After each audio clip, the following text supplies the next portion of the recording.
Hello friend, আমি পূজা। আমি শিলিগুড়ি থেকে বলছি। তো আজকে একটা নতুন ব্লগ নিয়ে আমি তোমাদের সামনে এসেছি। তো আমি কোনোদিনও বলতে পারি না, মানে আমি ফার্স্ট অফ অল এরকম বলছি আমি। তো সকালে ঘুম থেকে উঠলাম, দেখলেই তো ঘড়িতে বাজে 4:25 সামথিং। তো উঠেই মানে আজকে সোমবার যেহেতু, তো আমরা আজকে জলপেশে যাচ্ছি। হ্যাঁ, শিলিগুড়ি থেকে দূর, জলপাইগুড়ি। তো সকাল সকাল উঠে নিজের ঘরে পুজো করে শিবকে জল ঢেলে, আমার বর জল ঢালছে, আমরা রেডি সেডি হয়ে আমরা এখন পুরোপুরি রেডি হয়ে গেছি। এখন রেডি হয়ে আমরা বেরিয়ে পড়বো। কিন্তু দুঃখবশত আমার ছেলেটাকে রেখে যেতে হবে। এই ছোটো বাচ্চা নিয়ে এত ভিড়ের মধ্যে যাওয়া যাবে না, কোনো মতেই যাওয়া যাবে না। তো এই দেখো, আমাকে মানে ব্যাটা ছেলে লাগছে, কীরকম না? কীরকম মানে একটা মেয়ে মেয়ে মেয়ে মেয়ে মানুষের ড্রেস না, এটা ব্যাটা ছেলের ড্রেস। যাই হোক, ওই বাই বাই টাটা বলে বরকে নিয়ে আমরা চলে গেছি। বৃষ্টি পড়ছিল সকাল সকাল, তার মধ্যে সোমবার। শিবকে তো না স্নান করালে হবে না, আমরা স্নান করাই, এমনকি ভগবানও স্নান করায় শিবকে। যেতে যেতে যেতে যেতে আমরা বলছি যে দেখো এখন কটা বাজে, 4:25, মানে এখন বাজে মনে হয় 5টা। ভোরের আলো ফোটেনি, এখন ফুটছে, হালকা হালকা করে ফুটছে। আধা রাস্তায় যেতে যেতে এই রেল লাইনটা তো আমাদের থাকবেই থাকবে। এটা সাউডাঙ্গি রেল লাইন। যারা যারা শিলিগুড়িতে থাকো বা শিলিগুড়ি থেকে আমার ভিডিওটা দেখছো, তারা হয়তো জানে সাউডাঙ্গি রেল লাইন কাকে বলে। তো ওই রেল লাইন পার করে আমরা, এত সুন্দর পরিবেশ আর এত সুন্দর হাওয়া, মানে মানে কি বলবো, সেই মনোরম পরিবেশ। চলেই যাচ্ছি দারুণ। কিন্তু আমার বরটা একটু মানে আনরোমান্টিক টাইপের, কথা টথা না বলে চুপচাপ চলেই যাও। যাই হোক, আমি একাই ওর সাথে গল্প করছিলাম আর ভিডিও করছিলাম। কারণ ফার্স্ট, মানে এটা আমাদের সেকেন্ড, মানে আমরা তো প্রত্যেক বছরই যাই। তো এবার আমরা ফার্স্ট সোমবারেই চলে গেছিলাম। যেতে যেতে আমরা জলপাইগুড়িতেও ঢুকে গেলাম কথা বলতে বলতে। দেখো, এটা হচ্ছে জলপাইগুড়ি, মানে আমাদের ওয়েস্ট বেঙ্গল, না হলে আমাদের শিলিগুড়ির হাইকোর্ট। আমি যদি ভুল বলে থাকি, ক্ষমা প্রাপ্তি তোমাদের কাছে। আমি এই পাশে পুরোপুরি গ্রাম্য পরিবেশ যেটাকে বলে, এই পাশে তোমার হাইকোর্ট আমাদের। তো আমরা চলে যাচ্ছি, হাইকোর্ট পার হতে না হতেই তিস্তা ব্রিজ চলে আসলো। এই যে আমাদের গন্তব্যস্থলের আর কিছুক্ষণ বাকি।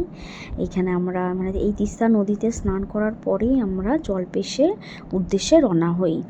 অনেকে তো তিস্তাতে এসে স্নান করে সবাই পায়ে হেঁটে যায়। আমরা অতটা ভাগ্যবান নই যে পায়ে হেঁটে যাব, অতটা কি বলবো। আর আমার বর তো একদমই হাঁটতে পারে না। আগে আমরা মর্নিং ওয়াকে যেতাম, আমি সুগারের পেশেন্ট, এর জন্য আমরা আগে মর্নিং ওয়াকে যেতাম। যে পুচকুটা হয়েছে আর মর্নিং ওয়াক কি, আমাকে নিজেই মর্নিং ওয়াক করায়, যা দুষ্টু। একদিন পরিচয় করিয়ে দিব ওর সাথে। দেখতে দেখতে এই যে আমাদের তিস্তা নদীর সামনে যে বসে, এখানে তো আমরা চলে এসেছি। আমার স্নান করা হয়ে গেছে, প্রচণ্ড ঠান্ডা লাগছিল, একটু বৃষ্টি আর এদিকে স্নান। যাই হোক, আমরা এখানে পুজো টুজো দিতেই হয়, পুজো টুজো দিয়ে তারপরে আমরা সব, ওখানে আরও অনেক ঠাকুর ছিল, ওদেরকে জল ঢল ঢেলে আমরা চলে যাচ্ছি জলপেশে। এদিকে আমার বরের কানের মধ্যে জল ঢুকেছে, বেশি জলে লাফালাফি করতে গিয়েছে, জলের মধ্যে না, কানের মধ্যে জল ঢুকে গিয়েছে। আমি আজব, কারণ কেন বলো তো, আমি না কোনোদিনও এরকম করে ভয়েস ওভার কোনোদিনও দিইনি, মানে ফার্স্ট টাইম আমার লজ্জাও লাগছে এমনকি।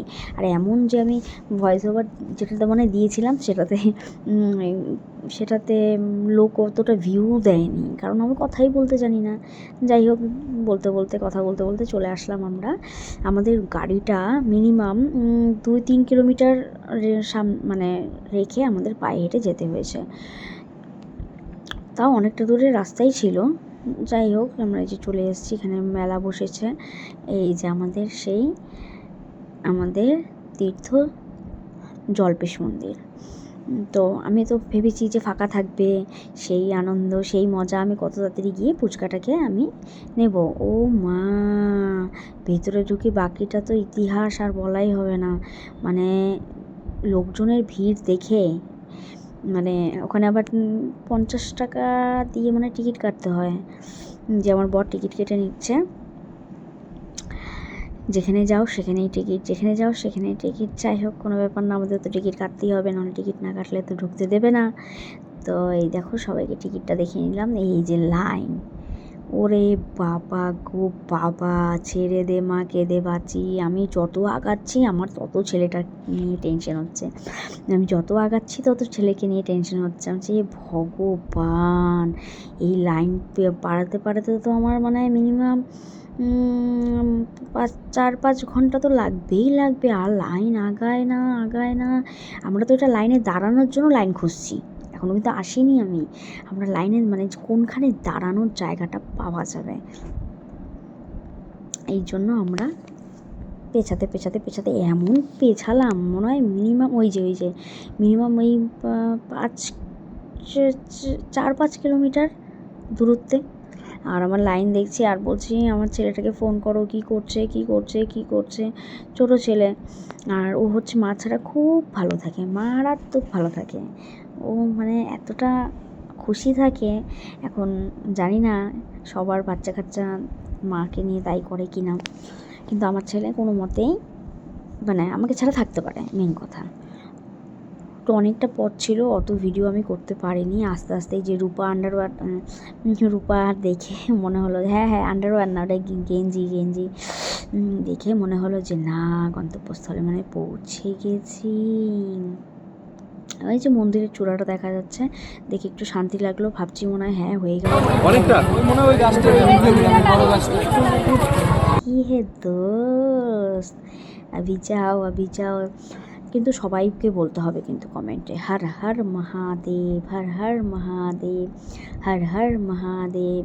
তোমরা সবাই যদি বলো ওম ত্র্যম্বকম যজামহে সুগন্ধিম পুষ্টিবর্ধনম উর্বারুকমিব বন্ধনান মৃত্যুর্মুক্ষী মহামৃতাৎ, এটা আমি বলতে ঠাকুরের আশীর্বাদে তো ভেতরে পা দিলাম, কিন্তু দিতে ভেতরের অবস্থা তো আরও কাহিল, দেখে তো পুরো মাথাই নষ্ট, মাথা ঘুরে গেল। যাই হোক, আমি তোমাদেরকে একটা কথা শেয়ার করছি। আমি আগের বছর না, আমার ছেলে যখন 8 মাসের অন্নপ্রাশন দেওয়া হয়েছিল, আমরা দেওঘরে গিয়েছিলাম।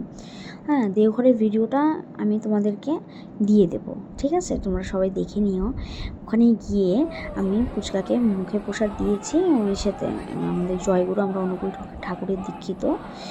তো ওখানে গিয়ে বাবাধামে গিয়েও মানে বিকালবেলা গিয়েছি বাবাধামে, মানে দরজা খোলা ছিল কিন্তু শিব ঠাকুরকে জল ঢালতে পারিনি।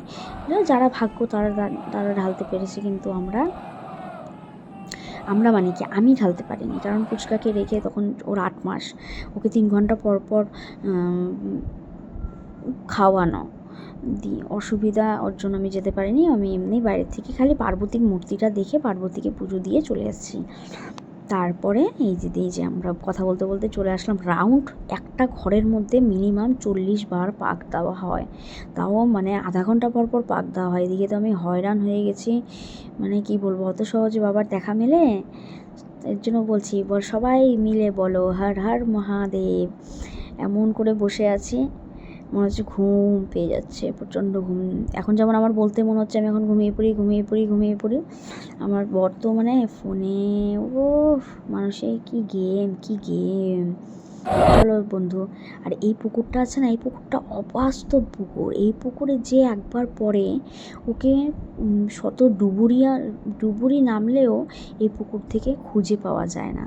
জানি না কি রহস্য আছে এখানে, কিন্তু একটা আমি তোমাদের কথা বলতে পারি, আমরা যখন তিস্তার থেকে স্নান করি, তিস্তার জলটা খুব ঠান্ডা, কিন্তু এই জলের মধ্যে তোমরা যে কেউ এসে, আমার কথা যদি বিশ্বাস না করো, তো এখানে এসে স্নান করে দেখো, গরম, মনে কি কেউ গরম জল দিয়ে রাখছে, এমন না যে গরম জল, মানে একদম তাপমাত্রার জল, দারুণ, খুব ভালো।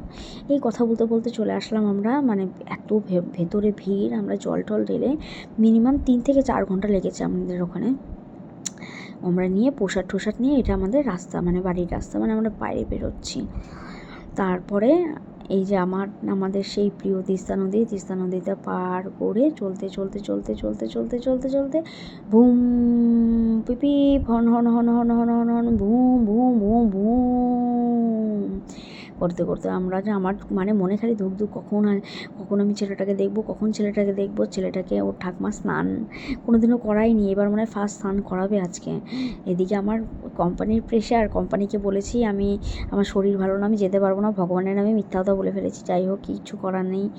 এই যে আসার সময় তোমাদের দেখালাম হাইকোর্ট, এখন দেখো তোমাদের যাওয়ার সময় দেখাচ্ছি হাইকোর্ট। আমি ফুল লাস্ট ফিনিশিং ভিডিও বানাতে পারিনি আমি, কারণ প্রচণ্ড টায়ার্ড ছিলাম। এত ঘন্টা জার্নিং করে যাওয়া, এত ঘন্টা জার্নিং করে আসা, মানে কি বলবো। যাই হোক, তোমরা কে কোথার থেকে ভিডিওটা দেখছো অবশ্যই একটি লাইক, একটি কমেন্ট করে আমার চ্যানেলটিকে সাবস্ক্রাইব করুন। এতটুকুই।